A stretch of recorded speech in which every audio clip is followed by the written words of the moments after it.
നിലമ്പൂരിൽ ജനം വിധി എഴുതിയതോടെ പ്രതീക്ഷയിലാണ് മുന്നണികളും സ്ഥാനാർത്ഥികളും. അവസാന കൂട്ടിക്കിഴിക്കലിലാണ് എല്ലാവരും. വികസനവും നിലമ്പൂരിന്റെ വിഷയങ്ങളും ചർച്ച ചെയ്ത് പ്രചരണത്തെ നേരിട്ട് തെരഞ്ഞെടുപ്പിൽ പ്രതിഫലിപ്പിക്കുമെന്നാണ് എൻഡിഎ ക്യാമ്പിന്റെ വിലയിരുത്തൽ. എൻഡിഎ സ്ഥാനാർത്ഥി അഡ്വക്കേറ്റ് മോഹൻ ജോർജ് ജനം ടിവിയോട് പ്രതീക്ഷകൾ പങ്കുവയ്ക്കുന്നു. ശിവദാസ് കന്മനം തയ്യാറാക്കിയ റിപ്പോർട്ടിലേക്ക്. നിലമ്പൂരിൽ ജനങ്ങൾ വിധിയെഴുതി. ഇനി ഫലമറിയാൻ 2 ദിവസത്തെ മാത്രം കാത്തിരിപ്പാണ് ഉള്ളത്. ഈ അവസാന ഘട്ടത്തിലും കൂട്ടിക്കിഴിക്കലിലാണ് സ്ഥാനാർത്ഥികളും പ്രധാന നേതാക്കളും പാർട്ടി പ്രവർത്തകരുമെല്ലാം തന്നെ. ഇപ്പോൾ നമ്മളോടൊപ്പം ഉള്ളത് എൻഡിഎ സ്ഥാനാർത്ഥി അഡ്വക്കേറ്റ് മോഹൻ ജോർജാണ്. ഈ അവസാന ഘട്ടത്തിൽ ഇപ്പോൾ ജനങ്ങൾ വിധി എഴുതി പോളിംഗ് രേഖപ്പെടുത്തി. അവസാന ഘട്ടത്തിൽ നമ്മൾ ഒരു കണക്ക് കൂട്ടലൊക്കെ എങ്ങനെയാണ്? കണക്കുകളൊക്കെ നമ്മൾ നല്ല പ്രതീക്ഷയിലാണ്. ഒരു മാറ്റം ജനങ്ങൾ ആഗ്രഹിക്കുന്നുണ്ട്. ആ മാറ്റത്തിന് വേണ്ടി ജനങ്ങൾ വോട്ട് ചെയ്തിട്ടുണ്ടെന്നാണ് നമ്മൾ പ്രതീക്ഷിക്കുന്നത്. ഈ മലയോര മേഖലയിലൊക്കെ അത്യാവശ്യം നല്ല രീതിയിൽ മലയോര മേഖലയിൽ നിന്നും ഒരു കാര്യമായ വോട്ട് നമുക്ക് കിട്ടിയിട്ടുണ്ട്.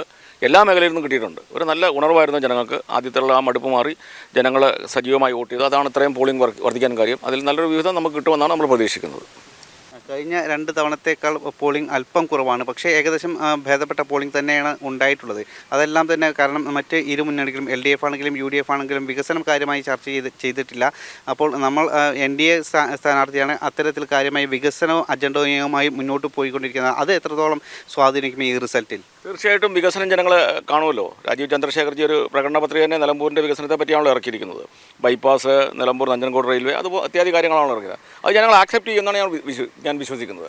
അതിലൊക്കെ ഉപരി നമ്മുടെ പ്രധാനമന്ത്രി നരേന്ദ്രമോദിജിയുടെ വികസിത ഭാരതം എന്ന ലക്ഷ്യം അത് ഞങ്ങൾ ഈ ഗ്രാമാന്തരങ്ങളിൽ എത്തിച്ചു.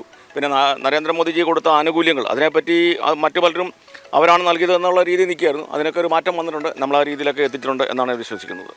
ഈ ബൂത്ത് തലത്തിൽ നിന്നുള്ള കണക്കുകളും അങ്ങനെയൊക്കെ ഏകദേശ കണക്കുകളൊക്കെ അങ്ങനെ വിലയിരുത്തലൊക്കെ നടന്നിട്ടുണ്ടോ? ഏകദേശമൊക്കെ പാർട്ടി അതിനെപ്പറ്റി ധാരണ എത്തിയിട്ടുണ്ട്. കുഴപ്പമൊന്നുമില്ലെന്നാണ് പ്രതീക്ഷിക്കുന്നത്. നല്ലൊരു മുന്നേറ്റം നമ്മൾ ഭാരതീയ ജനതാ പാർട്ടി മലയോര മേഖലയിൽ കാഴ്ചവെക്കും. തീർച്ചയായും അത്തരത്തിൽ തന്നെ ഒരു മികച്ച മുന്നേറ്റം ഈ ഒരു മണ്ഡലത്തിൽ ഭാരതീയ ജനതാ പാർട്ടി NDAയുടെ സ്ഥാനാർത്ഥി കൂടിയായ അഡ്വക്കേറ്റ് മോഹൻ ജോർജ് നമ്മളോട് പറഞ്ഞിരിക്കുന്നത്. നല്ലൊരു മികച്ച മുന്നേറ്റം തന്നെ ഈ മണ്ഡലത്തിൽ ഉണ്ടാകും എന്ന് തന്നെയാണ്. എന്തായാലും ഇനി 2 ദിവസത്തെ മാത്രം ഉള്ള ഒരു കാത്തിരിപ്പാണ് ഫലമറിയാൻ. നിലമ്പൂരിൽ നിന്നും ക്യാമറാമാൻ കൃഷ്ണകുമാറിനൊപ്പം ശിവദാസ് കന്മനം, ജനം.